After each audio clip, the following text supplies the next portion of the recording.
તુલસીદાસજી કહે મારે કોની ઉપમા આપી? કારણ કે હિમાલય અને મેરુ પર્વત જ્યારે બંને મળે ત્યારે કોની ઉપમા આપી? દશરથજી ને જનકજી મળ્યા, વશિષ્ઠ અને વિશ્વામિત્ર મળ્યા. જનકજી વશિષ્ઠ ઋષિને પ્રણામ કર્યા. એક પછી એક બધા પ્રણામ કરે છે. ભરત અને શત્રુઘ્ન ભગવાન રામને લક્ષ્મણને મળ્યા. બધા અવારનવાર બધા એકબીજાને મળ્યા. પણ ભગવાનનો ચહેરો આજ ઉદાસ છે. દશરથજી પૂછે રાઘવ શું છે ભાઈ? બોલે પિતાજી આખી અયોધ્યા મને દેખાય પણ અમારી માતાઓ કેમ દેખાતી નથી? રામજીને પોતાની માં યાદ આવી.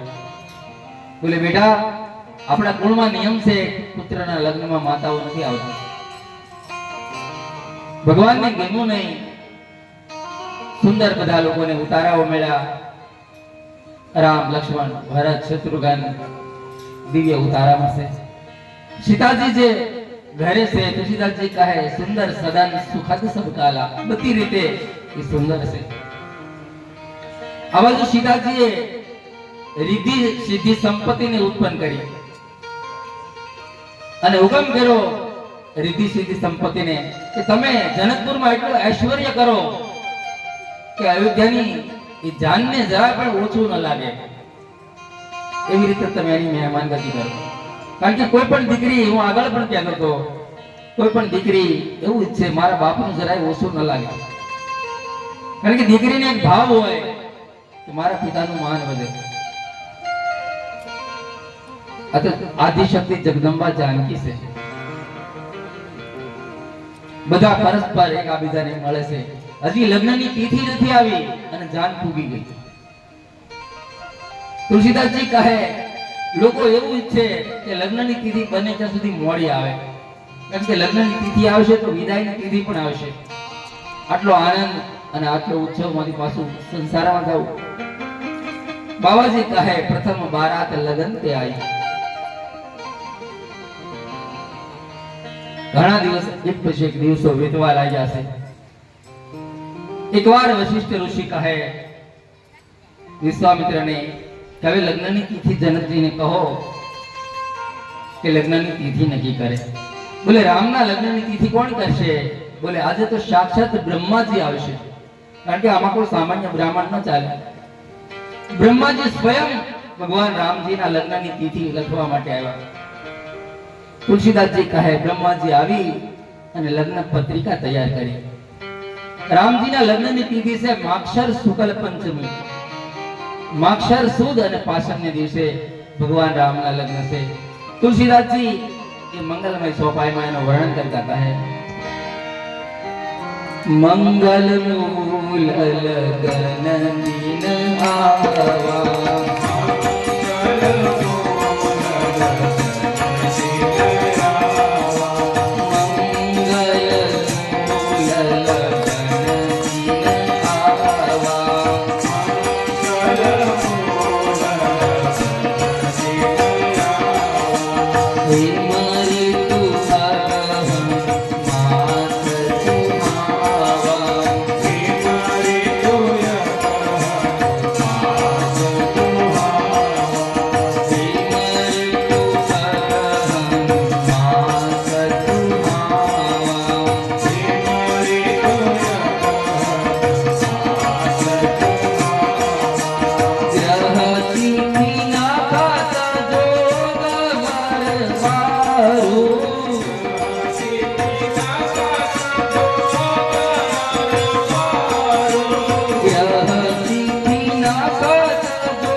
માગશર શુક્લ અને પંચમીની લગ્નની તિથિ નક્કી થઈ. ભગવાન રામજીનો વરઘોડો સંધ્યા સમયે ગોરસ સમયે જ્યારે ગાયો ધણમાંથી પાછી આવતી એ સમયે પ્રભુનો વરઘોડો નક્કી થયો. આજે અયોધ્યામાં જનકપુરમાં માનો બે નગરી ઊભી થઈ એવો માહોલ થઈ ગયો છે. જ્યાં જોઈએ ત્યાં લોકો ઉત્સવ અને આનંદ છે. અને બ્રહ્મા લગ્નની તિથિ આપી અને બધા દેવતાઓને કહેવા લાગ્યા બ્રહ્માજી કે હું તો દુનિયાનો રચયિતા છું, આ સૃષ્ટિ તો મેં બનાવી, પણ જનકપુરમાં તો મારી ક્યાંય કૃતિ દેખાતી નથી. આમ કેમ? આ દુનિયા બનાવનાર જ હું છું, છતાં આમાં મારું ક્યાંય સર્જન કેમ દેખાતું નથી? બ્રહ્માને સંદેહ થયો. બધા દેવતાઓને પૂછવા લાગ્યા કે આમ કેમ, મારી કૃતિ આમાં કેમ દેખાતી નથી? બધા દેવતાઓ કહે આ તો ભગવાન રામના લગ્ન છે અને રામનું રહસ્ય શિવજી જાણે, આપણે એને પૂછીએ. શિવજીને બ્રહ્માજી પૂછે, મહાદેવ આખા જનકપુરમાં મારી કઈ કૃતિ દેખાતી નથી, આમ કેમ? હું તો સર્જનકાર છું.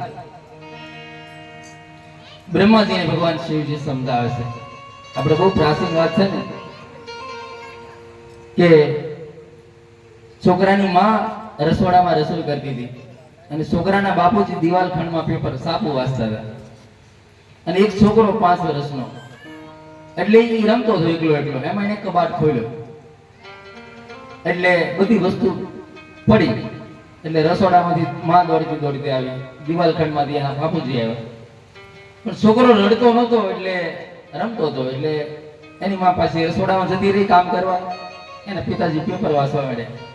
હવે બન્યું એવું, કબાટમાંથી 2-5 વસ્તુ પડી, એમાં એના પિતાજીના લગ્નનો આલ્બમ પણ પડ્યો, ફોટા. એટલે છોકરો એ આલ્બમના પાના ખોલવા માંડ્યો અને આનંદથી જોવા માંડ્યો. ઓ આ લોકોએ આવા ફોટા ક્યારે પડાવ્યા? ક્યાંક એના પિતા ઘોડા ઉપર બેઠા છે, ક્યાંક તલવાર લીધી છે, ક્યાંક એની માં પાણી પાઈ છે. બધા અને છોકરાને બહુ આનંદ આવ્યો. એક પછી એક પાના મેળો ખોલવા. છેલ્લું પાનું ખોલ્યું અને છોકરો રડી પડ્યો. રસોડામાંથી માં દોડતી આવી, આ બાજુ પિતા આવ્યો. શું થયું બેટા? છોકરો સાનો જ ન રે. બોલે તને થયું શું? કહેતો ખરો, પણ સાનો ન રે. એની માં કે બેટા બતાવો શું થયું? કઈ વાગ્યું? બોલે નહીં, આ તમારા 2 જણાના આટલા બધા ફોટામાં મારો એક ફોટો નહીં. એના માવતર કહે બેટા આ તો અમે પરિણા ત્યારના અમારા ફોટા છે, આમાં તારો ફોટો ન હોય. ત્યાં બ્રહ્માનો કાન પકડી શિવજી કહે બ્રહ્મા આ તો આપણા મા બાપના લગ્ન છે, આમાં આપણું સર્જન ન હોય. રામ અને સીતાના વિવાહ છે, આમાં તમારી કૃતિ ન હોય. બ્રહ્માના મનનું સમાધાન થયું.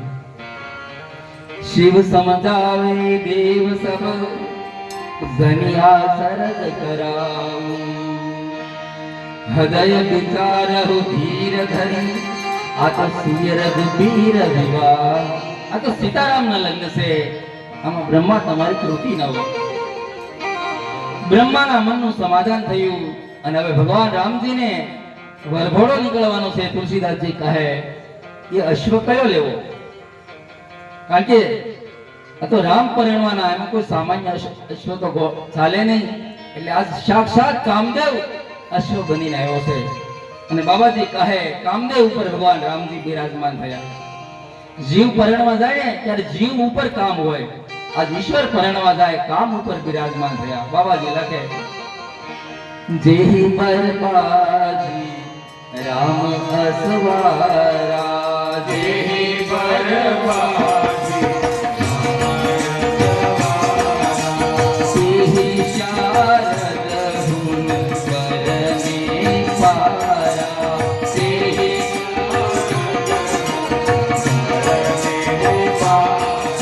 રામનો વરઘોડો નીકળ્યો અને ભગવાન શિવજી એને 5 મુખ છે. તુલસીદાસજી કહે વિકટ 2 મુખ પંચ પુરારી. શિવજીને 5 મુખ અને 15 નેત્રથી રામનો વરઘોડો જોઈ રહ્યા છે. બાબાજી કહે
સ્વામીને 6 મુખ છે 12 નેત્રોથી રામના દર્શન કરે છે પણ આજ બધાથી ભાગ્યશાળી ઇન્દ્ર છે 1000 નેત્રોથી રામના દર્શન કરે છે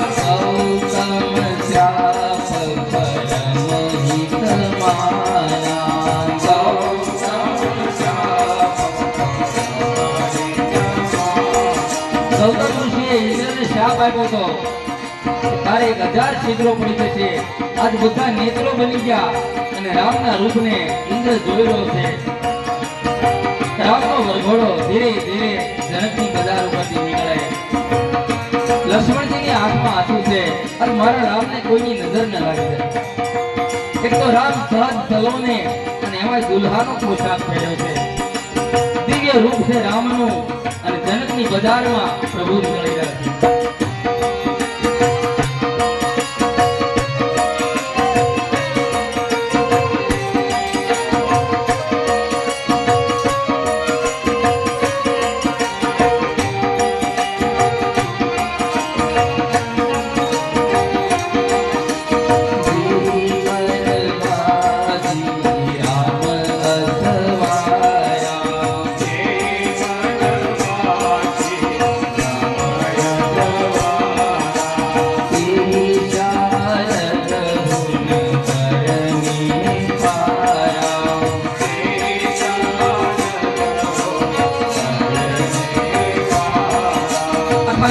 कोलाहल से आनंद से तुलसीदास जी का अमिल गुलाल उड़े से सुंदर अद्भुत वातावरण से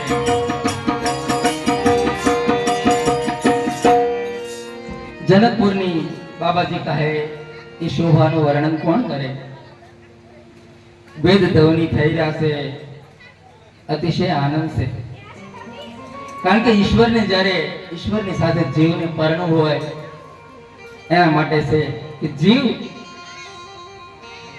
પુરુષાર્થ કરે પ્રાર્થના કરે અને પ્રતીક્ષા કરે મીરા પણ ભગવાનની સાથે પરણી હતી કારણ એનામાં પ્રાર્થના હતી પુરુષાર્થ હતો અને પ્રતીક્ષા હતી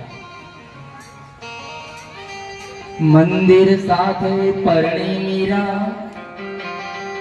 રાજમહેલ થી છૂટી રે મંદિર સાથે પરણી મીરા રાજમહેલ થી સુભી રે કૃષ્ણ નામની ચૂડી પહેરી માધવની અંગૂઠી રે અડધી રાત્રે જાગી મીરા આંખ ઝરૂખે મૂકી રે શ્યામ શ્યામના સૂરજ સાથે હવે મીરા સૂરજમુખી રે કારણ કે ઈશ્વરની સાથે પરણવા માટે લોકોની બદનામી થશે પણ ઈશ્વરની સાથે પરણવું હોય તો બદનામી સહવી પડે મીરાએ બદનામી સહી થી લોકોએ મીરાને કીધી હતી દીવાની કીધી હતી છતાં મીરા કહે હું તો કૃષ્ણની સાથે પરણીશું ના મેં જાનું મીરા કહે ને હું આરતી પૂજા કાંઈ નથી જાણતું પણ કૃષ્ણનો પ્રેમ જાણું છું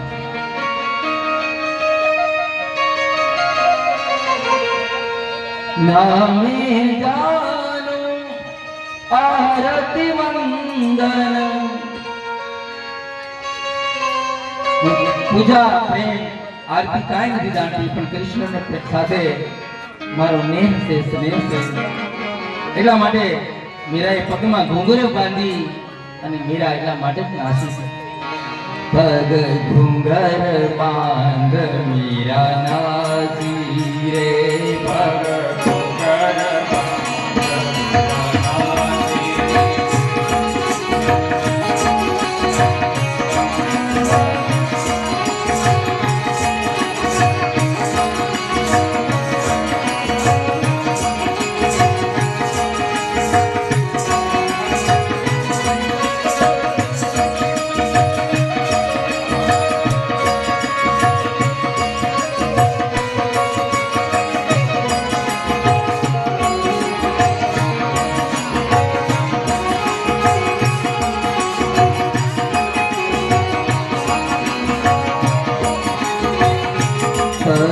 ઘૂંઘર બાંધ મીરા નાચી રે.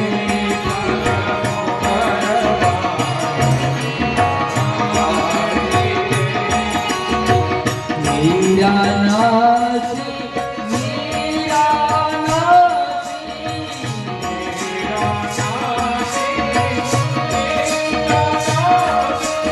મીરા નાચી, મીરા નાચી,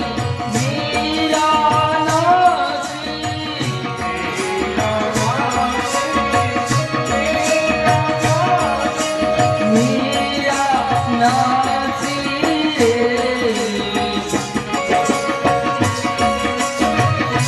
પગ ઘૂંઘર બાંધ મીરા નાચી રે.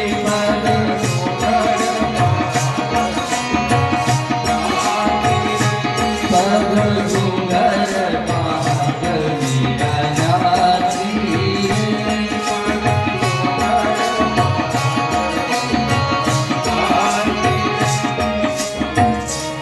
ઈશ્વરની સાથે મીરા પરણીતી.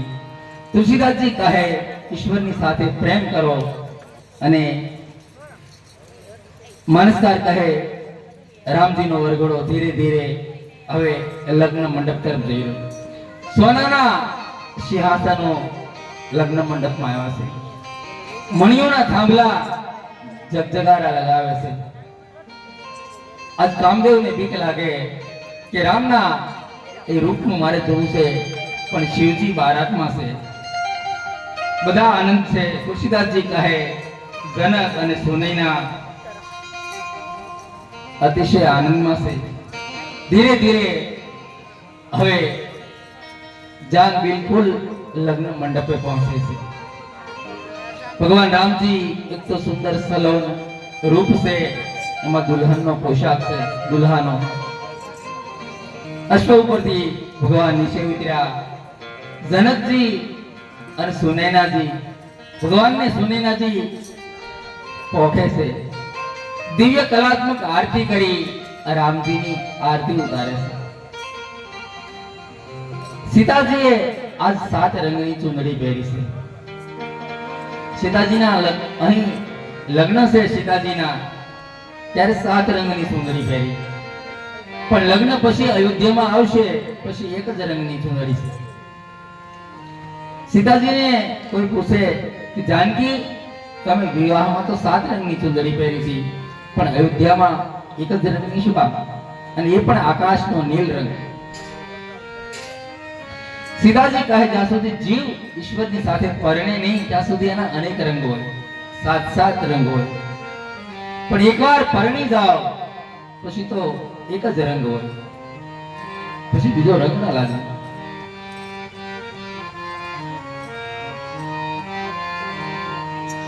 श्याम पिया मोरे रंग दे सुनारिया. कृष्ण ने मीरा को कहे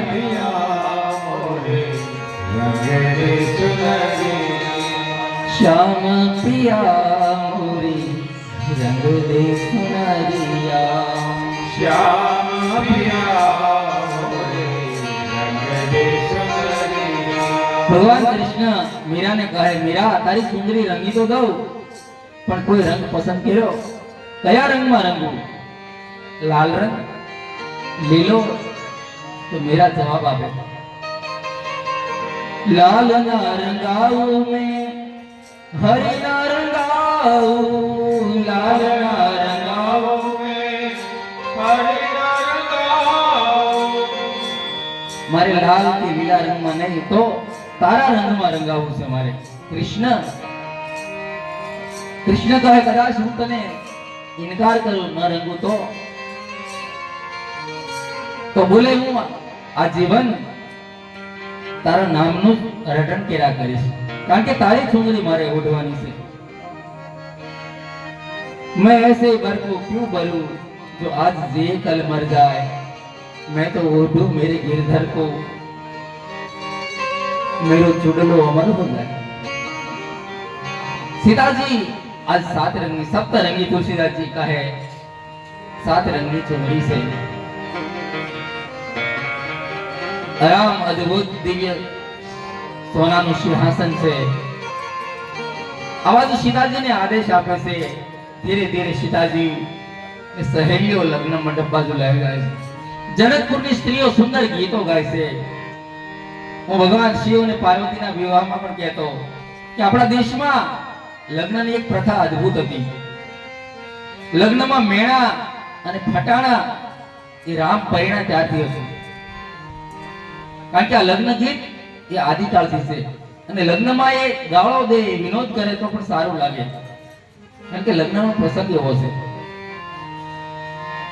લગ્નમાં વરઘોડી આમ લગ્ન મંડપમાં હોય અને પછી ગોર મહારાજ બોલે ગિરિરાજ ધરણ કી, તો કેવું લાગે? નહીતર ગિરિરાજ ધરણ કી કઈ જય કઈ ખરાબ તો નથી, પણ લગ્નમાં એનો શોભે. લગ્નમાં તો કિયો ભાઈ સે રાજાને કઈ ભાઈ સે રાણી, આજ કિયો ભાઈ પરણે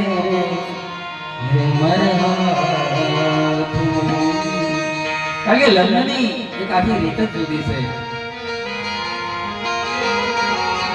પહેલાના તમે ગીત જોવો કેવા સુંદર ગીતો હતા. શંકા હોય જાનૈયા તો એમ હજી જમા કરીએ આવા ગીત હતા. અને અત્યારે ગીત આવ્યા જાનૈયાને એમ થાય અમે જાનમાં આવ્યા નહીં કરતા જાન આપી દીધી હોત તો સારું. નહીં સુરનું ઠેકાણું, નહીં કઈ શબ્દનું ઠેકાણું. કેવા ગીત બધા આવ્યા. સાયકલની સીટી વાગી વરા, આવા કઈ ગીત હોય? ગીતોમાં શબ્દ હોય, રાગ હોય. આપણે તે પ્રાચીન ગીત છે, કોણે લખ્યું ખબર નહીં, પણ અદ્ભુત ગીત છે. ઢોલીડા તો ધડક્યા લાડી, હવે હાલો આપણે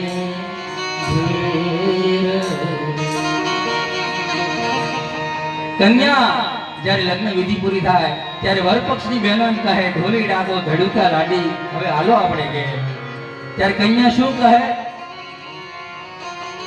ઉભાયો તો માંગુ મારા દાદા પાસે શીખર. હે બહેનો તમે ઘડીક ઉભા રહો તો મારા દાદા પાસે થોડી સમજણ શિખામણ લઈ લઉં. ત્યારે વરપક્ષની કન્યાઓ શું કહે કે અત્યાર સુધી તે કઈ સમજણ લીધી નહીં અને હવે શેની ઘડીએ હવે કેવી શિખરે લાડી, હવે કેવા બોલ. કેવા સુંદર ગીતો હતા. આજે આ બધું ભૂલાતું જાય છે.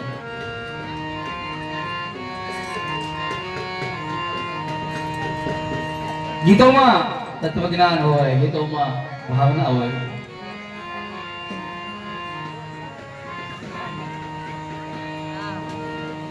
વેલું છોડી વાડીના વડ હે, વેલું છોડી વાડીના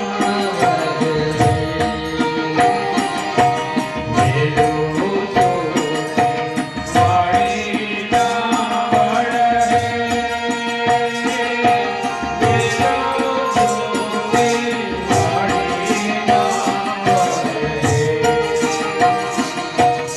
વેલું છોડી વાડીના વડ હે, વેલું છોડી વાડીના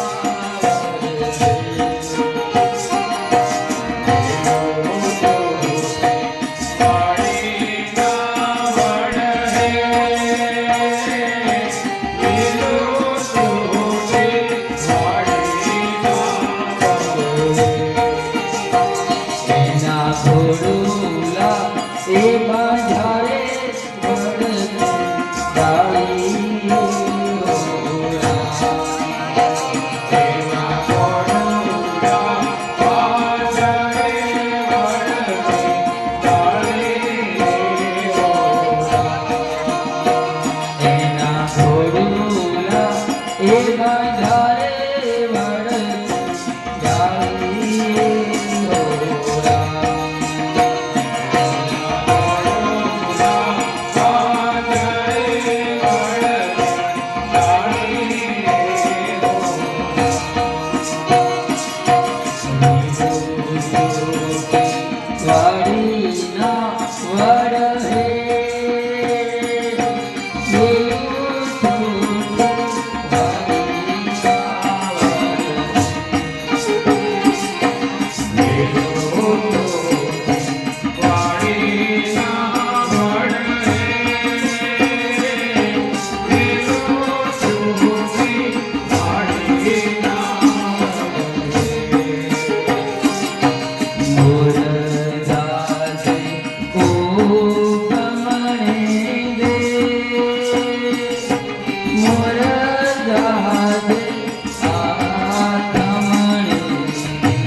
દેવો વર